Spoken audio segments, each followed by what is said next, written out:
कहावत है, आ जाओ बाबा, पुरानी कहावत कहते हैं, लाठी मारो, लाठी महसूस भी ना हो, चोट भी लगे। तो आज बीजेपी सरकार में इस तरह से एससी एसटी ओबीसी समाज को, लोगों को यूज किया जा रहा है कि मेरा एससी एसटी ओबीसी समाज सबकी आंखें नहीं खुल रही है। मुझे नहीं समझ में आता एससी एसटी ओबीसी समाज को मंदिर में पता नहीं क्या रखा हुआ है।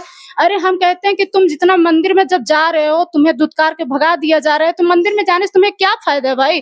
तुम स्कूल में जाओ। अब ग्वालियर हाईकोर्ट में अम्बेडकर साहब जी की मूर्ति लगेगी, ये एक नहीं 101% ये अधिवक्ताओं की, हम सभी अधिवक्ताओं का समर्थन है। मूर्तियां लगेगी तो लगेगी, इसको कोई रोकने वाला नहीं है। जब उस समय में कोई नहीं रोक पाया तो आज के ये कौन होते हैं मनुवादी विचार के लोग। साथियों, जय भीम, जोहार। इस वक्त हमारे साथ अधिवक्ता अनुराधा अम्बेडकर इलाहाबाद से हैं और हम जानेंगे इस समय हम बात कर रहे हैं कि उत्तर प्रदेश में जिस तरह मौत का तांडव कहा जा सकता है, कि जिस तरह मौत का तांडव मचा हुआ है। जौनपुर से एक खबर आती है कि वहां पर कुछ लोगों की निर्मम तरीके से हत्या कर दी जाती है। खबर यह भी है कि जमीनी विवाद को लेकर। लेकिन जिस तरह योगी सरकार कहती है कि गुंडे मवाली प्रदेश छोड़ के भाग गए हैं, लेकिन देखने को ये मिल रहा है कि जमीनी हकीकत कुछ और बता रही है। ये एक ही खबर नहीं है, पूरे प्रदेश भर से कहीं ना कहीं पर डे ये मामला आता रहता है। किसी का रेप का मामला आता है तो कहीं पर जमीनी विवाद, किसी को सड़कों पर कुचल के मार दिया जाता है। तो ऐसी तमाम घटनाएं आ रही हैं। उसी विषय में बात करेंगे जौनपुर के मुद्दे को लेकर। क्या कहेंगे जौनपुर के मुद्दे को? सबसे पहले तो आपको जय भीम, जोहार, आपके सभी दर्शकों को जय भीम। जैसे कि अभी आपने कहा कि जौनपुर में घटनाएं घटित हो रही हैं, महिलाओं के साथ घटनाएं घटित हो रही हैं, तमाम प्रकार से घटनाएं घटित हो रही हैं। ये सच है कि जौनपुर में जो भी घटनाएं घटी है बहुत निंदनीय और बहुत शर्मनाक है। इस तरह से अपराधी का मनोबल बढ़ना, उनका समर्थन करना, वो भी आरोपी हैं, इस तरह से किसी परिवार को उजाड़ देना, ये बहुत शर्मनाक घटना है। इससे ये महसूस होता है कि हमारी न्यायपालिका इतने समय इस मौजूदा सरकार में बहुत कमजोर और लचीली हो चुकी है। जिस तरह सीएम योगी जी कहते हैं कि क्राइम खत्म हो गया है, यहाँ से गुंडे मवाली भाग गए हैं, और जिस तरह आरोपियों के जो आरोपी सिद्ध हो रहे हैं वो देखने को मिला, उनके हौसले जिस तरह बुलंद है, उस पर आपका क्या कहना है? देखिए हाँ, हमारे जो प्रदेश के मुख्यमंत्री योगी आदित्यनाथ जी हैं, वो कहते हैं, अमित शाह जी भी कहते हैं कि प्रदेश में गुंडाराज खत्म हो गया है। लड़कियां 12 बजे रात गहना पहन के निकलेंगे तो उनके साथ छिनैती नहीं होगी। गुंडे इस तरह से गायब हो चुके हैं, प्रदेश छोड़ के गायब हो गए हैं कि एक भी हत्या नहीं होगी।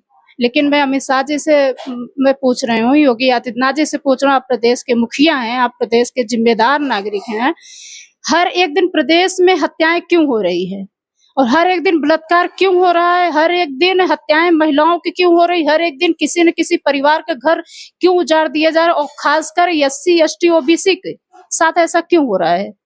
एससी एसटी ओबीसी के ही वोट से सरकार बनाती है, सरकार सत्ता में आती है, और एससी एसटी ओबीसी महिला और पुरुष और हर एक व्यक्ति के, इसी समाज के व्यक्ति की हत्या हो रही है, शोषण हो रहा है, शारीरिक शोषण हो रहा है, मानसिक शोषण हो रहा है। ये सब क्या हो रहा है? एक खबर सोशल मीडिया पे और तमाम 100 दिन से बताया जा रहा था, ये आंदोलन चल रहा था बिहार के बोध गया में महाबोधि महाविहार को लेकर। जिस तरह भंते जी हैं वो विरासत बचाने का काम कर रहे थे, उनको हिरासत में ले लिया गया। ये काफी ट्रेंडिंग चल रहा है वर्ड। अभी तक उनको रिहा नहीं किया गया, कोई गारंटी नहीं कि रिहा किया जाएगा। 29 तारीख को डेट दिया गया। क्या लगता है कि जो लोग अपने समाज को जागृत करने का काम कर रहे हैं, अम्बेडकराइज विचारधारा फैलाने का काम कर रहे हैं, उनके ऊपर आरोप लगा के जेल में ठूसने का काम कर रही है सरकारें, क्या कहेंगे उस पर? देखिए, ये बीजेपी की सरकार है। आप सच बोलेंगे तो आपके ऊपर FIR होगी, आपको पीटा जाएगा, बीच सड़क पे आपको गाड़ियों से कुचला दिया जाएगा, आपकी हत्या करा दिया जाएगा। जो सच के लिए बोलता है बीजेपी सरकार में, उसके साथ यही होता है।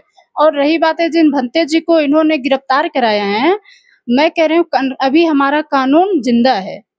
अगर न्यायपालिका जिंदा है, न्यायपालिका में बैठे हुए लोग अगर ठोस होंगे, वो ईमानदारी से न्यायपालिका का पालन करेंगे, तो भंते जी को जरूर न्याय मिलेगा। वो रिहा होंगे।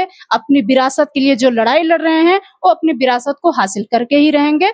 हम सभी भंते जी से यही आग्रह है कि वो आंदोलन करते रहें, हार न माने। जी, अभी एक मामला मध्य प्रदेश से आता है कि बाबा साहब अम्बेडकर की प्रतिमा लगनी थी। उसके बाद वहां पर जो आप एक अधिवक्ता भी हैं, वकील भी हैं, जिस तरह वहां पर वकीलों के 2 धड़ बढ़ गए। एक जो अम्बेडकराइज मूवमेंट से जुड़े हुए हैं, एक लोग जो मनुवादी व्यवस्था को मानते हुए वो बाबा साहब अम्बेडकर का विरोध भी कर रहे हैं और उनकी मूर्तियां वो कैंपस में नहीं लगने दे रहे हैं। क्या कहेंगे कि आज भी जो जातिवादी मानसिकता के लोग हैं वो बाबा साहब के विचारों पे ताला लगा रहे हैं, लेकिन उनके जो मूर्तियां होते हैं माला डालने का काम करते हैं। तो ऐसे लोगों से सावधान रहने की बहुजन समाज को कितनी जरूरत है? देखिए, अगर अब आप सवाल तो बढ़िया ही किए हैं।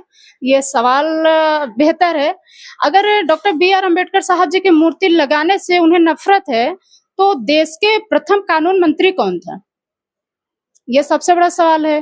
Doctor B are Ambedkar ji देश के प्रथम कानून मंत्री थे, तो वो कानून मंत्री थे जो आज वकालत कर रहे हैं, जिन्हें डॉक्टर बी आर अम्बेडकर साहब जी से नफरत है, जिन्हें मनुवादी से प्यार है। तो भाई मनु ने कहा था कि महिलाओं को शिक्षित मत कीजिए, महिलाओं को नौकरी में मत जाने दीजिए, महिलाओं को घर में रखिए।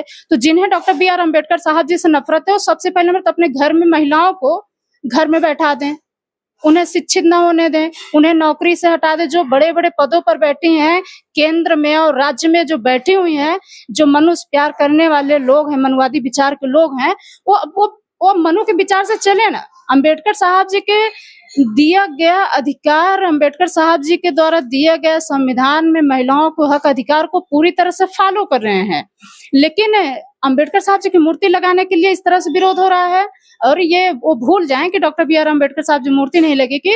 ग्वालियर हाईकोर्ट में अम्बेडकर साहब जी की मूर्ति लगेगी।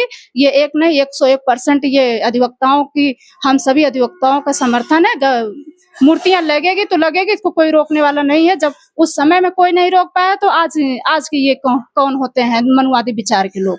आज के दौर में जो SC ST OBC के जो बहुजन समाज जिसको कहा जाता है, जो जिनकी संख्या ज्यादा है, उन तक क्या संदेश पहुंचाना चाहेंगे, जो आज भी धर्म के चाशनी में, अंधविश्वास पाखंड में डूबे हुए हैं, वो हक अधिकार को नहीं जान पा रहे हैं, संविधान पढ़ने का काम नहीं कर रहे हैं, तमाम बहुजन महापुरुषों की विचारधारा पे नहीं चल रहे हैं, उन तक क्या संदेश पहुंचाना? देखिए, मैं तो सभी SC ST OBC समाज को यही कहूंगी कि समय रहते हुए आंखें खोल लेना चाहिए। अगर डॉक्टर बी आर अम्बेडकर साहब जी ना होते तो आप शायद सांस भी न ले पाते। और आज अगर उसका उदाहरण देख लीजिए, डिजिटल तरीके से देखिए या अननोन तरीके से देखिए। जैसे कहा जाता है ना, एक पुरानी कहावत है, आ जाओ बाबा, पुरानी कहावत कहते हैं, लाठी मारो, लाठी महसूस भी ना हो, चोट भी लगे।